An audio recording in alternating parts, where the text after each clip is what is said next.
안녕하세요, 레브릭스입니다. 채널에서 이제 제가 복합기를 여러 번 소개드린 적이 있죠. 근데 이제 그거를 소개드릴 때마다 달렸던 댓글이 뭐가 있었냐 하면 사이즈 부담, 가격 부담이 덜하면서 출력 품질은 괜찮은 것도 좀 소개를 해주면 좋을 것 같다. 소개 좀 해줘라. 그러셨단 말이에요. 뒤에 보이지만 꽤 오랜만에 이제 복합기를 지원받았는데요. 좀 전에 말했던 그런 분들은 요 녀석 알아두시면 좋을 것 같습니다. 무한잉크젯 캐논 GX2090 살펴볼게요.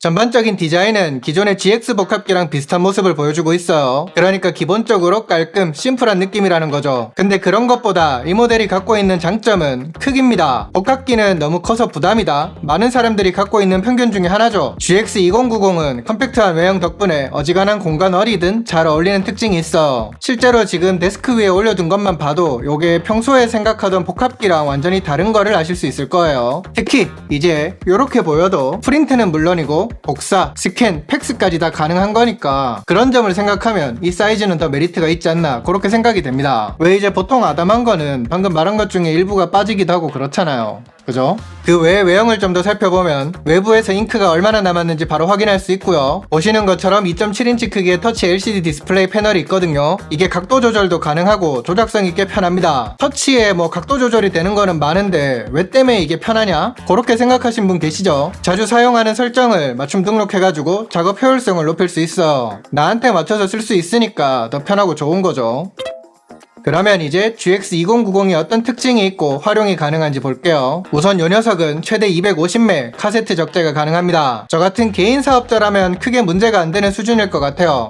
아니다, 제가 직접 써본 경험에서는 오히려 이게 과하지 않고 적당하게 체감되기도 했습니다. 근데 이제 생각해봤을 때 뭐 소규모 사업장 그런 이상급 그런 데서 쓴다고 생각을 했을 때는 이 적재량은 좀 아쉽게 느껴질 수도 있을 것 같다, 그런 생각은 들었습니다. 아무래도 이제 하루에 요런 류를 쓰는 빈도가 높은 곳에서는 용량을 많이 넣어놓고 막 계속 쓰게 되니까. 그 다음은 출력물 퀄리티. 개인이 쓸 때도 그렇지만 비즈니스 용도로 쓸 때는 특히 더 출력물의 번짐 억제가 중요하죠. 이번 모델은 새로운 안료잉크와 화상 처리 방법 개선으로 번짐을 더 줄였다고 해요. 또 요런 개선점 덕분에 체급이 낮아졌음에도 누구나 만족할 고화질로 문서 출력이 가능해졌다고 제조사는 설명하고 있습니다. 보시면 출력하고 형광펜 꺼내드는 시간 외에는 제가 따로 결과물을 말리거나 그러지도 않았는데 손으로 문지르거나 형광펜으로 마킹을 했을 때 번짐이 없는 거를 확인할 수 있었어요. 사실 제가 이 모델을 써보기 직전에 같은 브랜드에서 써봤던 게 GX7090 그거거든요. 근데 이제 그거랑 요거는 급 차이가 있고 하니까 뭐랄까 이제 같은 선에서 비교하기는 좀 그렇지만 GX7090도 쓰면서는 뭐 번짐이나 결과물에 대해서는 그렇게 불만을 가진 적이 없었거든요. 근데 이거는 GX 라인업의 엔트리급 모델이지만 스펙은 상위급이라서 오히려 더 반갑고 장점이 되는 부분이 아닌가. 그래서 써보면서 괜히 더 만족감이 커지는 그런 느낌도 있더라고요. 생각해보세요. 최상위급 라인업하고 비교해가지고 가격만 해도 2배 넘게 차이가 나는데 결과물은 비슷한 수준이라고 하면 당연히 여기에 더 만족도가 높지 않을까요? 그 다음에 출력 품질만큼 또 중요한 게 있죠. 속도. 공식 스펙을 기준으로 첫 출력 시 흑백은 약 9초, 컬러는 약 11초가 걸린다고 합니다. 연속 출력 시의 흑백은 분당 15장 수준의 속도를 보여주고요. 직접 테스트를 해봤을 때도 지금 말한 속도 수준에서 크게 틀어지거나 그런 건 없더라고요. 참고로 일반적인 기준에서는 컬러 흑백 약 3000매, 절약 모드 시에는 컬러 흑백 약 4500매 출력이 가능합니다.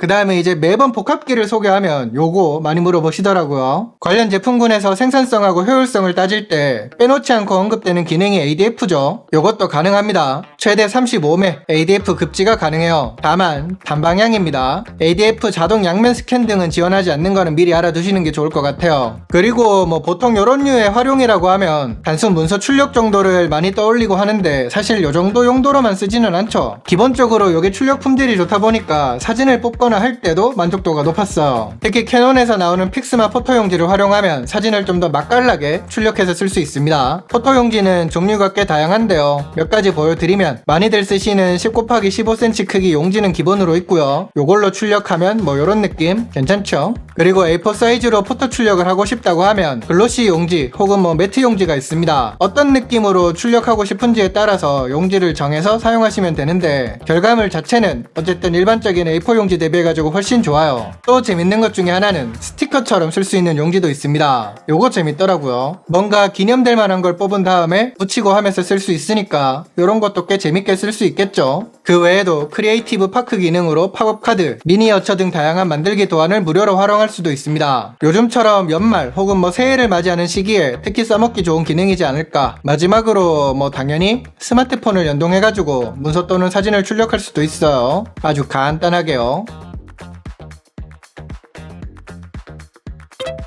간혹 이제 제품들을 보다 보면 하위 모델에는 가격을 낮추기 위해 가지고 상위 모델에 있는 좋은 기능을 빼는 경우가 좀 있죠. 물론 이제 아예 차이가 없다고 할 수는 없겠지만 제가 GX7090을 쓸 당시에 아이디어가 좋아가지고 이런 건 하이 라인업에도 들어가면 좋겠다 했던 기능이 있는데 그게 그대로 들어갔더라고요. 뭐냐 하면 잉크보틀 관련된 이런 기능, 손에 잉크를 묻히지 않고 주입할 수 있는 거는 기본이고 컬러별로 주입구 패턴이 정해져 있습니다. 그래서 다른 컬러통에 실수로 잉크를 넣거나 하는 거를 방지할 수 있어요.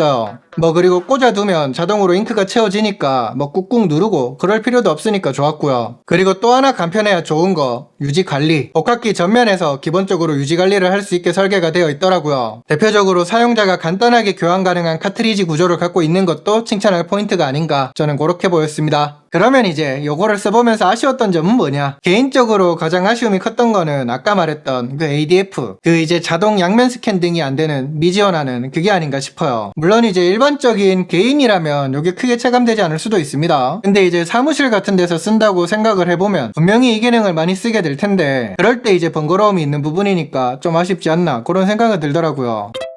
기본적으로 GX2090은 개인뿐만 아니라 공유 오피스 등 해가지고 이제 비즈니스 용도로도 쓰기에 괜찮은 모델이다, 그런 생각은 들었습니다. 특히 이제 예전에 GX7090을 소개했을 때 그게 개인 입장에서 부담이라는 의견이 꽤 있었거든요. 저도 이제 그거는 공감한다는 말씀을 드리기도 했고, 근데 이거는 개인 입장에서 접근하기에도 부담이 덜하니까 더 괜찮은 것 같더라고요. 또 그런 측면에서 봤을 때 레이저 기반 복합기에 비해서 유지비가 저렴한 것도 장점이 될 테고요. 그러면 오늘 영상은 여기까지 하겠습니다. 저는 또 다른 영상으로 빠르게 돌아오도록 할게요. 감사합니다. 빠잉. 꼭 그렇죠. 요런 게 필요 없을 것 같아가지고 주변에 선물하고 나면 갑자기 또 쓸 일이 막 생기고, 그죠? 그런 거 보면 복합기 같은 거는 진짜 필수템이 아닌가,